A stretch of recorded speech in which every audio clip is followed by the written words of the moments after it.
गिबियावनो बयनोबो नायगिरि बिथांमोननो आंनि गोसो गोरबोनिफ्राय हेपि निउ इयार जासिहरग्रोनाय थाबाय।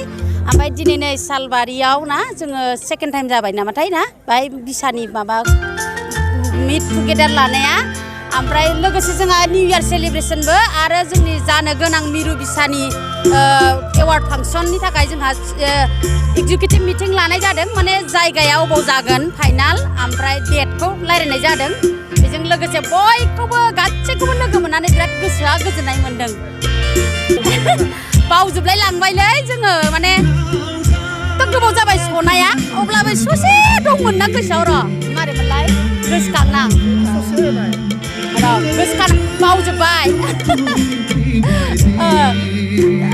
नोंनि गोसोआव अमा अरनाय बायदि उनोसो गोसो जायो बेबायदि दंमोन गोसोआव गैला।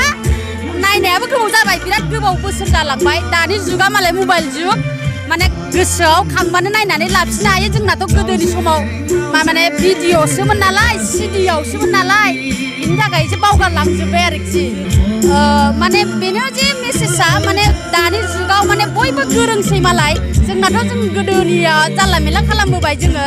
दाना मालाय रोंगौथि लानानै गासिबो माने एक्टिंबाबो कर्स लानानै खालामनांगौ पारफेक्ट खालामनांगौ।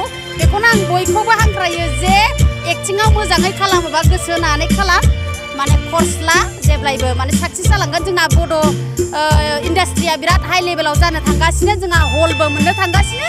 बेनिखायनो माने जोंनि बर' सावथुनखौ माने गाहायाव साननो नाङा गोजौआव आवगायलांबाय। बयबो फै माने सापर्ट खालाम आरोखि जोंखौ। औ नंगौ डेफिनेटलि आगोलाव माने जोंनि समाव माने बिदिनो साननांगौमोन खिन्थु दा बिदि नंला। आजिखालि इन्टारनेट जुग आरो लोगोसे जोंहा हलबो फैनो थांगासिनो। दाख्लै रिसेन्ट जोंहा सिनेमाया 75 लाखसो थांनाय रेकर्ड फैबाय। माने बेयाव माने खुनु गैला आरोखि माने गोजौ लेभेलाव थांगासिनो आरो। औ